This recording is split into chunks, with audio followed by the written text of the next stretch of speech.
कहानी एक दीनापुर नामक शहर की है, जिसमें एक घर को दिखाया गया है।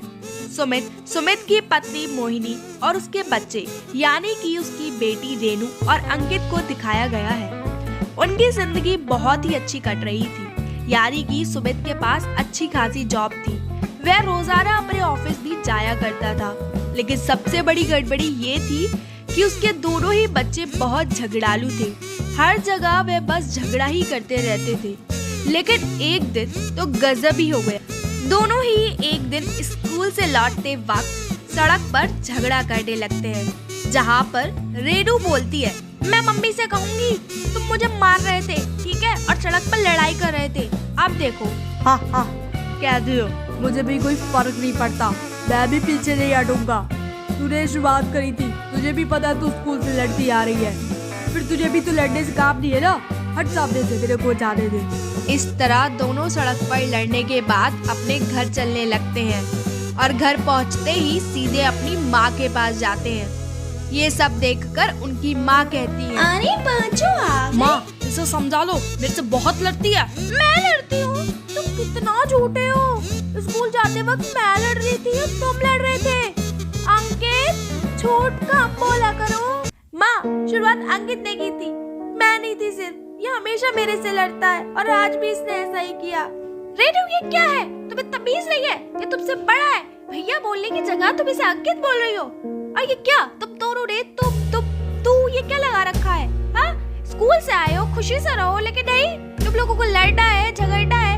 हाँ सुन लो तो, कान खोल के जिसे लड़ना है वो घर से बाहर निकल जाए, और ना ही उसे खाना मिलेगा ना ही पानी मिलेगा। और जिसे बाहर नहीं जाना है वो शांति से रहे यहाँ। और कपड़े चेंज करने के बाद रेनू तुम मेरे पास आना। उसके बाद मोहिनी जाने लगती है और अंकित और रेनू भी। हाँ माँ मैं आ गई, बताओ क्या काम है? काम कुछ नहीं है, खाने की प्लेट ले जाओ और अंकित को भी दे दो, साथ खा लेना दोनों बैठकर, ठीक है? इसके बाद मोहिनी खाने की प्लेट को रेनू को देती है और रेनू खाने की प्लेट को लेकर सीधे बेडरूम में चली जाती है और अपने भाई अंकित को बुलाती है। अरे भैया सुनो। तभी दोनों खाना खाते हैं, लेकिन मोहिनी को क्या पता था कि उसने सबसे बड़ी गलती तो यही कर दी कि दोनों को एक ही प्लेट में खाना खाने के लिए कह दिया।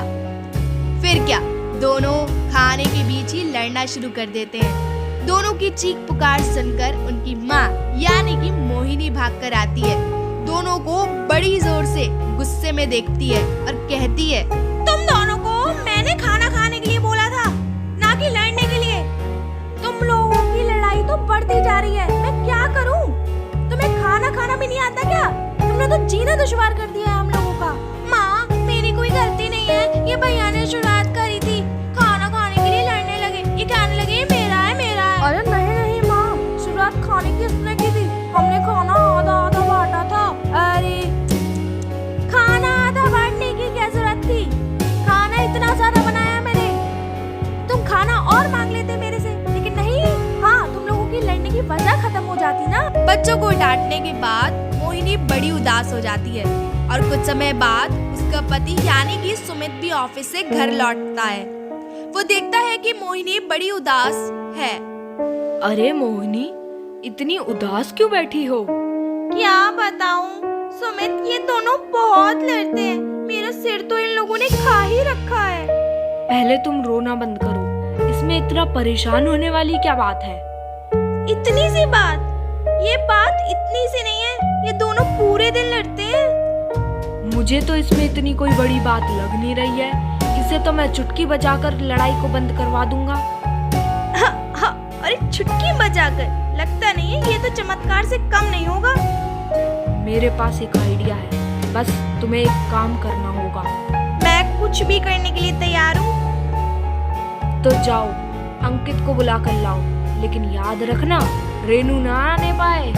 तभी मोहिनी जाती है और अंकित को आवाज लगाती है। दोनों एक साथ चलते हैं और मोहिनी कहती है, अरे अब बता भी दो क्या है, इतना सस्पेंस क्यों क्रिएट कर रहे हो?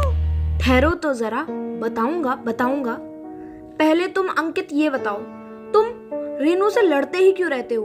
तुम तो बड़े भाई हो उसके, तुम्हें तो उसको समझाना चाहिए और खुद भी समझ के रहना चाहिए, लेकिन तुम हो कि मानते ही नहीं हो।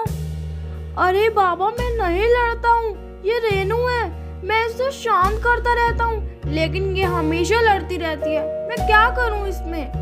अच्छा छोड़ो, मुझे पता है तुम दोनों में से कोई भी अपनी गलती मानने को बिल्कुल तैयार नहीं होगा। क्या तुम्हें पता है रेनू तुमसे कितना प्यार करती है? अरे बाबा, ये क्या बोल रहे हो? रेनू, और वो भी मुझसे प्यार? ऐसा तो हो ही नहीं सकता। वो लड़ने के सिवा और कुछ नहीं जानती, और तो और वो पढ़ना भी नहीं जानती। अगर हम लोगों ने तुम्हें ये दिखा दिया कि रेनू तुमसे कितना प्यार करती है तो तुम क्या करोगे? अगर बाबा ऐसा हुआ ना, तो मैं सच में बता रहा हूँ कि जिंदगी भर उससे कभी नहीं लड़ूंगा और हमेशा अच्छे से बात करूंगा। तो फिर सुनो। उसके बाद सुमित अपना आइडिया अंकित और मोहिनी को बताता है।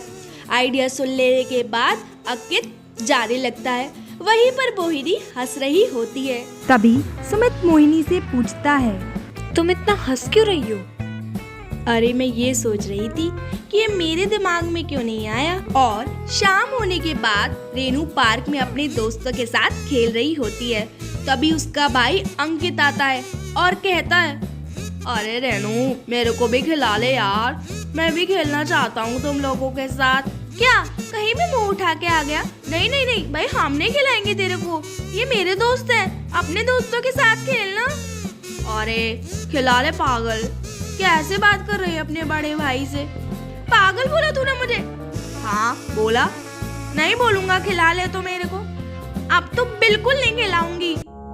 उसके बाद रेनू को इतना गुस्सा आता है और गुस्से में वो अंकित को नदी में धक्का दे देती है। अंकित वहीं पर नदी में डूब रहा होता है और रेनू कुछ भी नहीं कर पाती। ये सब देखकर रेनू रोने लगती है। तभी उसकी एक दोस्त उससे बोलती है, अरे रेनू, खिला लेती उसे, ये तूने क्या कर दिया? अरे इतनी भी ऐसी क्या दुश्मनी कि तूने उसे नदी में धक्का दे दिया? नहीं, मैंने नहीं किया ये सब, मुझे माफ कर दो। अरे रेनू, तू कितना झूठ बोलती है, ये सब तूने ही तो किया है। अरे हमने अपनी आंखों से देखा है रेनू, और कितना झूठ बोलेगी? अब मैं क्या करूं? मुझे कुछ समझ नहीं आ रहा, मैं क्या कर सकती हूँ? अरे यार, ये मेरे से क्या हो गया? ये मैंने नहीं किया, नहीं मैंने ही नहीं किया। तभी रेनू घर की ओर दौड़ती है। घर पहुंचकर रोने लगती है। रोने की आवाज सुनकर मोहिनी भागी भागी आती है और रेनू से पूछती है, क्या हुआ रेनू, रो क्यों रही हो? खेल में चोट लग गई क्या? नहीं मम्मी, मुझे कोई चोट नहीं लगी है। मैं ये बताना चाह रही थी कि मुझसे गलती से भैया नदी में गिर गए। क्या मजाक कर रही है? सच तो बोल रही है, होशो हवास में है या नहीं है? नहीं, मैं सच बोल रही हूँ। मैं क्या करूँ? मैं ऐसा नहीं करना चाहती थी, लेकिन मेरे से जानबूझ के मैं क्या करूँ मैं? अरे तूने ये क्या कर दिया? होश में तो है? अरे सुनते हो सुमित, देखो तुम्हारी बेटी क्या कारनामे करके आई है। क्या हुआ? इतना चिल्ला क्यों रहे हो?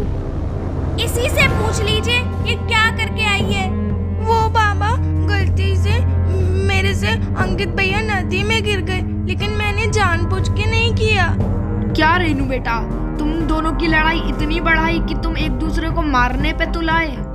नहीं बाबा, मैं उसे मारना नहीं चाहती थी। मोहिनी और सुमित दोनों मिलकर उसे ढूंढने लगते हैं, लेकिन उसका कहीं अता पता नहीं होता। ये सब देखकर रेनू बहुत रोती है। उसकी हालत खराब पर खराब हो रही थी। दिन बीत रहे थे, लेकिन वह एक जैसी ही लगती थी। ना तो कुछ खाती थी, ना कुछ पीती थी, और पूरे दिन सिर्फ लेटी रहती थी। ये सब देखकर उसके माता पिता बहुत निराश हो गए। कुछ समय बाद रक्षाबंधन का भी त्योहार था। रक्षाबंधन वाले दिन पूरा शहर जगमगाया हुआ था। हर जगह खुशियां ही खुशियां थी। लेकिन सुमित के घर, जहाँ पर रेनू थी, उसके पास कोई भाई नहीं था जिसको वो राखी बांध दे। ये सब देखकर रेनू और भी ज्यादा रोने लगती है। तभी उसके माता पिता उसके पास आते हैं और कहते हैं, अरे रेनू बेटा, रो क्यों रही हो? माँ, मुझे भी किसी को राखी बांधनी है, मुझे भी अंकित भाई को राखी बांधनी है, लेकिन मेरे से बहुत बड़ी गलती हो गई। लेकिन तुम्हें तो वो बिल्कुल पसंद ही नहीं था। ऐसा नहीं था, मुझे वो पसंद था, मैं उससे बहुत प्यार भी करती हूँ। अच्छा, प्यार करती थी? हाँ, लेकिन ये सब मेरी वजह से हुआ। मैं बहुत लड़ती थी, मैं कभी शांत नहीं होती थी, मैं क्या करूँ? अच्छा, तो तुम्हें अब अपनी गलती का एहसास है? बोलो। हाँ, मुझे एहसास है, मुझे बिल्कुल एहसास है, लेकिन अब क्या? अब तो ये ठीक नहीं हो सकता। नहीं हो सकता है। अब बता भी दो, इतना परेशान क्यों कर रहे हो रेनू को? हाँ, रुको, बताता हूँ। किसकी बात कर रहे हो बाबा? क्या बताना चाहते हो मुझे? तुम्हारे लिए एक सरप्राइज है। अंकित, बेटा आ जाओ, अंदर आ जाओ। और ये सब देखकर रेनू शॉक हो जाती है, क्योंकि अंकित उसके सामने आ जाता है। ये सब देखकर रेनू कहती है, ये कैसे हुआ? लेकिन अंकित भैया आप तो... हाँ, मैं तो नदी में गिर गया था, लेकिन तुम्हें नहीं पता कि ये सब बाबा की साजिश थी। वही बताएंगे आगे। अरे रेनू बेटा, ये तो बस एक जरिया था तुम्हें बताने का कि तुम अपने भाई से कितना प्यार करती हो। अगर हम तुमसे पूछते भी कि तुम अपने भाई से प्यार भी करती हो तो तुम बिल्कुल इनकार कर देती। मैं अंकित से बिल्कुल प्यार नहीं करती, और इसीलिए हमने ये सारा खेल रचा कि अंकित तुम्हें गुस्सा दिलाए और तुम उसे नदी में फेंक। हाँ अंकित भैया, ये तो मैं भूल ही गई कि इन्हें तैरना भी आता है। चलो अच्छी बात है, तुम ये भूल गई, लेकिन अब तुम दोनों देखो तुम एक दूसरे से कितना प्यार करते हो। और वैसे भी अंकित ने यही बोला था कि अगर उसे ये पता चला कि रेनू उससे प्यार करती है तो वो तुमसे जिंदगी भर नहीं लड़ेगा। अच्छा भाई, ऐसा है? आप बहुत अच्छे हो। हाँ रेनू, मैं भी तुमसे प्यार करता हूँ, लेकिन आज के बाद हम दोनों कभी नहीं लड़ेंगे। और उसके बाद रेनू अंकित को राखी बांधती है और वे हर समय एक साथ रहते हैं और खुशी से उनकी जिंदगी चलती है।